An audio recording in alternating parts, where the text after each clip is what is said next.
फट का पार्ट लगती हैं, उनसे आप हतोत्साहित नहीं होते। और वो लड़ाई न मैदान जंग में लड़ी जाती है, वो लड़ाई ना न्यूक्लियर लड़ाई है, न तलवार की लड़ाई है, न टैंकों की लड़ाई है, ना वो छद्म युद्ध की लड़ाई है। वो लड़ाई है अपने अंदर की लड़ाई। एक पहला निर्णय करना पड़ता है, और अगर वो निर्णय आपने गलत किया या न किया तो बाकी जीवन की सारी लड़ाइयां तो आपको लड़नी ही पड़ेंगी, आप चाहें चाहे नहीं चाहें। ये दूसरी बात है कि आप किस चीज की लड़ाई लड़ेंगे, लेकिन उस लड़ाई के अंदर आपको विजय मिले या न मिले, आपको हमेशा एक कमी का अनुभव होता रहेगा अगर आप पहली लड़ाई हार गए। तो वो पहली लड़ाई क्या है? पहली लड़ाई यह है कि आप जिस परिवार, जिस समाज, जिस राष्ट्र, जिस सिविलाइजेशन के भाग हैं, के सदस्य हैं, आपने इसको कुछ देकर जाना है या इससे कुछ लेकर जाना है। दोनों की सीमाएं बड़ी लंबी हैं। लेकर भी जाना है तो लूट के लिए बहुत है, और देकर भी जाना है तो जीवन भी कम है। यदि आपने ये पहला निर्णय कर लिया और मन बना लिया कि देकर जाना है, तो आप ये लड़ाई कभी नहीं हार सकते। आप अपने जीवन तक लड़ेंगे, उसके बाद आगे कोई लड़ेगा। ये लड़ाई तब तक चलती रहेगी जब तक हम वहां नहीं पहुंच जाते जो हमारा गंतव्य स्थान है, जब तक हम अपनी विचारधारा को, अपनी बात को, अपनी जो विश्व को एक रास्ता दिखाने का जो हमारा एक संकल्प है, जब तक हम वहां नहीं पहुंच जाते तब तक ये लड़ाई चलती रहेगी। ये जीडीपी 8% हो जाए या 18% हो जाए, उससे बंद नहीं होती है। भारत की फौज 12 लाख की है या 22 लाख की हो जाए, उससे खत्म नहीं होती है। ये लड़ाई उससे बड़ी लड़ाई है, ये लड़ाई उससे आगे की लड़ाई है। तो ये पहला सिद्धांत है राष्ट्र की अंतर और बाह्य शत्रुओं से लड़ने से पहले अपना मन बनाने की। और मैं आप सब लोगों से पूछता हूं, क्या आप लोग यहां पर यह मन बनाने के लिए, यह प्रतिज्ञा करने के लिए तैयार हैं कि आप जिस परिवार के, जिस समाज के, जिस सभ्यता के और जिस राष्ट्र के होने वाले सपूत हैं या सपूत हैं जिसके, आप इसको कुछ देकर जाएंगे? आप इसकी हवा लेते हैं, पानी लेते हैं, शिक्षा लेते हैं, कपड़े लेते हैं, वस्त्र लेते हैं, सब कुछ लेते हैं, लेकिन इस सब से ज्यादा बहुत कुछ आप इस राष्ट्र को देकर जाएंगे।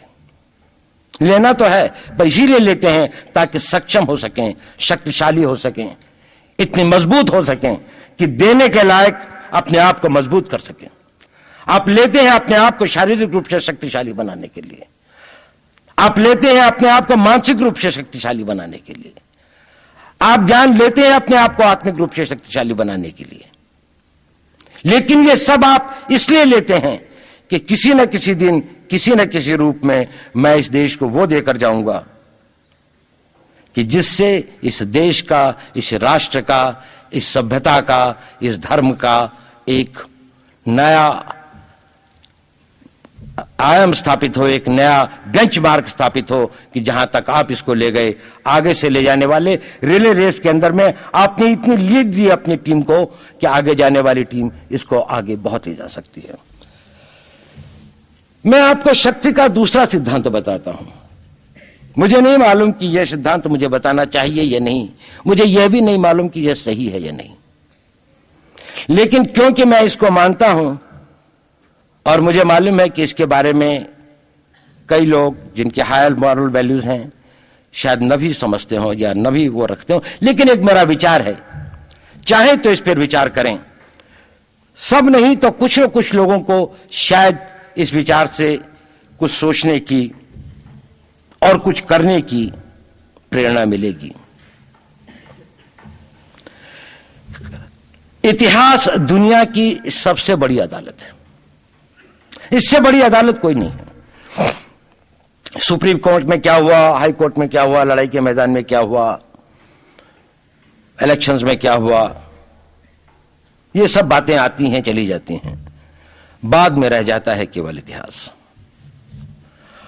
और इतिहास का निर्णय हमेशा उसके पक्ष में गया है जो शक्तिशाली था। इसने कभी उसका साथ नहीं दिया जो न्याय के साथ था, जो सही था। अगर ऐसा होता तो दिल्ली में बाबर रोड होती है, बाबर रोड है लेकिन राणा सांगा रोड नहीं है, क्योंकि बाबर आया, विजयी हुआ, राणा सांगा हार गया। भारत की हिंदूशाही किंगडम अफगानिस्तान से होती सिकुड़ती सिकुड़ती सिकुड़ती यहां तक नहीं आ जाती। हमने किसी पर आक्रमण नहीं किया, हमने किसी के जीवन मूल्यों को नष्ट नहीं किया, हमने किसी के धर्म ग्रंथों को और धर्म स्थानों को नष्ट नहीं किया। शायद हम न्याय संगत थे, शायद सत्य भी हमारे पक्ष में था, लेकिन शक्ति हमारे साथ नहीं थी। इसलिए इतिहास ने हमें उसकी सजा दी।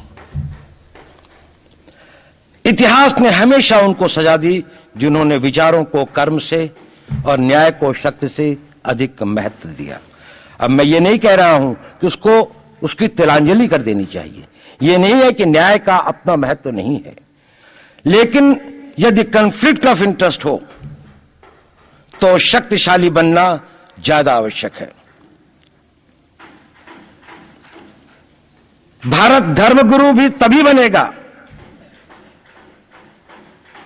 जब एक शक्तिशाली भारत का निर्माण होगा। जिन लोगों ने भारत के ऊपर आक्रमण किया, भारत के ऊपर राज किया, इस प्रकार से राज किया कि राज करते वक्त, जाते वक्त अपने गुलामों से कह दिया कि तुम राज कर लो, हम तो जा रहे हैं, तो यहां पर गुलाम वंश भी बन गया। अगर हम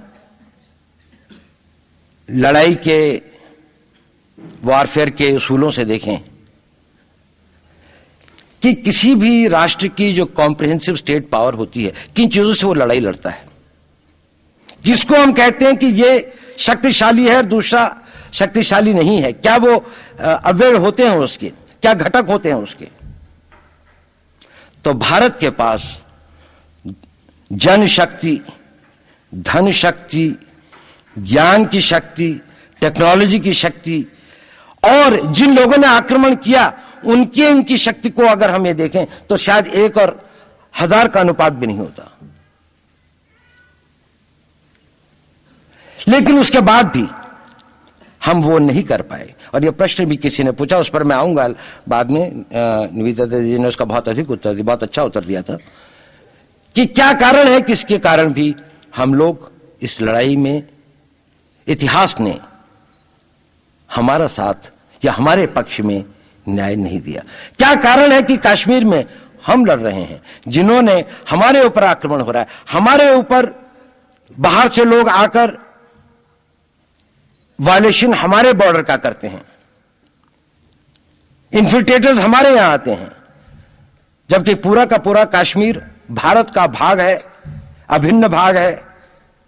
कानून के अनुसार वहां के राजा ने यह हस्ताक्षर किए, हमें दिया।